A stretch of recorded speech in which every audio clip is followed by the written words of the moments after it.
Fala aí, meu nono ano, belezinha? Vamos lá, hein? Ó, tem algum tempo que a gente não se fala por vídeo, mas vamos dar continuidade ao assunto que a gente deu início na aula passada, no último dia que a gente falou sobre as características da Ásia. E aí, o primeiro país que a gente vai abordar mesmo é o Japão.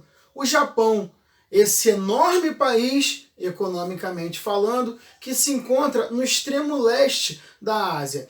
Por que eu falo economicamente falando? Porque é um território muito pequeno, geograficamente falando. Então, quando a gente fala de Japão, a gente logo vai associar a características boas. Entretanto, nem sempre as coisas são dessa forma. Por quê? Porque o Japão ele é um país muito pequeno, porém ele é um país industrializado, um país com alta tecnologia, com grandes características.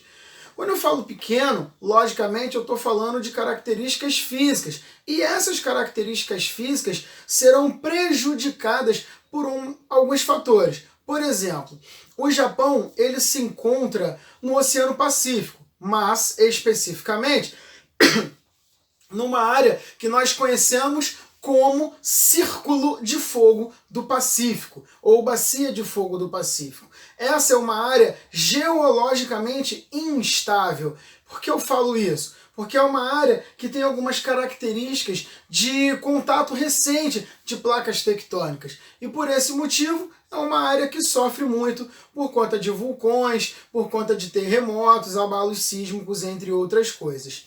Sem contar que é uma área que, por suas características tectônicas, tem muitos dobramentos modernos. Então, o território do Japão, mesmo que ele tenha esse alto desenvolvimento econômico, isso não é por conta de fatores primários, levando em consideração que o choque entre as placas causa uma grande quantidade de montanhas. Então é um relevo considerado muito montanhoso. E isso acaba dificultando, por exemplo, as características de agricultura, que por sua vez são aproveitadas de uma maneira muito inteligente.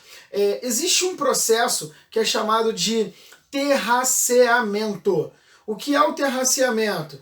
É uma forma, uma técnica de cultivo do solo, aproveitando a inclinação do morro, da montanha, do relevo. Então o terraceamento é feito com vários degraus, especificamente falando, feitos à mão, vale ressaltar isso. Não tem máquinas para fazer da forma que o ser humano faz. E há um plantio em cada um desses degraus. E aí, por conta disso, quando vem a época de chuva, aquelas chuvas mais intensas, aqueles degraus eles vão se enchendo de água e eles vão ficando cheios, alagados, alagadiços. E aí o que acontece é que o que é plantado ali, sobretudo o arroz, que é um tipo de grão que tem uma necessidade de estar sempre alagado, sempre com grande quantidade de água, e isso vai acabar causando o crescimento desse cereal, no caso dessa semente, que é muito importante. Então, por conta do relevo, que é muito montanhoso, eles acabam utilizando dessa forma. Sem contar que, pelo fato de ser um relevo muito montanhoso e ter características ainda geologicamente instáveis, a gente vai ter uma característica de uma dificuldade de recursos minerais, como o petróleo, o gás natural ou o carvão mineral. Então, o que acontece é que o Japão ele é um país altamente dependente de recursos minerais. E aí, por sua vez, por conta de todos esses problemas que acontecem, eles acabam investindo em outras coisas. Em relação às características ainda, falando sobre os problemas tectônicos que acontecem por conta de muitos terremotos, é até uma curiosidade bacana que o território, as construções, elas são feitas para aguentar esse tipo de coisa. É uma sociedade resiliente, é uma sociedade que já está acostumada a esse tipo de coisa. Então, os prédios, eles por sua vez, eles são feitos com uma estrutura diferente da nossa aqui, que é feita uma construção, um buraco no chão, colocam-se a estrutura da casa ou do prédio e levanta. Lá é diferente. Dentro da própria estrutura, na verdade, entre a estrutura mais interna e entre o prédio, acontece que eles colocam certos amortecedores. Provavelmente alguma coisa mais maleável para que quando o território venha a tremer, ele possa ir para um lado e para o outro e ele não caia diretamente no solo. E isso, logicamente, quando são terremotos mais tranquilos. Quando vem aqueles terremotos muito intensos, aí sim eles têm um problema muito grande. Então, por conta de todos esses problemas, eles acabam investindo em altas tecnologias, sobretudo do setor terciário, secundário e terciário. Então a gente sabe que no Japão temos uma grande quantidade de fábricas muito tecnológicas, de empresas que são colocadas no mundo todo para a venda de todos esses produtos. Além disso, nós temos um setor terciário muito grande, levando em consideração que a grande maioria das pessoas está nas cidades. E aí a gente tem uma outra característica associada a isso. Porque é um país altamente urbanizado e que tem a sua concentração populacional majoritariamente, ou seja, em sua grande maioria, nas cidades, nas áreas urbanas. E isso não é um ponto totalmente positivo, conforme nós já vimos relacionando isso a países desenvolvidos. Por exemplo, quando a gente fala de um país desenvolvido em relação à população,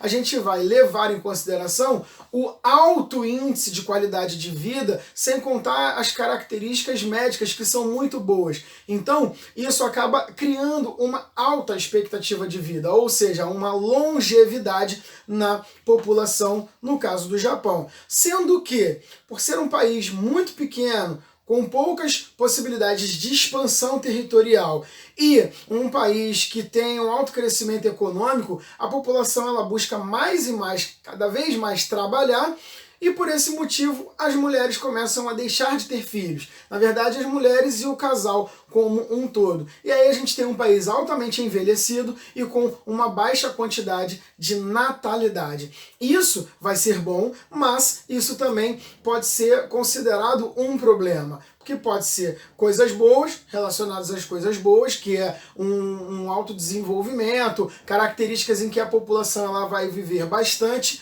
Entretanto, a gente também vai ter muitos problemas por conta de questão de previdência social, entre tantas outras coisas. Beleza? O Japão hoje ele tem um histórico de crescimento, uma característica muito bacana, por conta de algumas características históricas que vieram ao longo de alguns anos. Por exemplo, até 1912, aproximadamente aí, a gente tinha um país essencialmente feudal, em que as grandes propriedades elas eram concentradas nas mãos de poucas pessoas. Até que, a partir de 1912, o chamado imperador Meiji, ele criou a chamada Era Meiji. Então ele mudou drasticamente todas as características. Ele mudou os processos industriais, ele incrementou e melhorou cada vez mais as redes de transporte, a infraestrutura de um modo geral, sobretudo ferroviária, rodoviária e aeroviária. Então essas características melhoraram muito. Ele implementou a reforma agrária, então ele conseguiu redistribuir as poucas terras cultiváveis para uma grande quantidade de pessoas antes do que era, na verdade, depois do que era antes.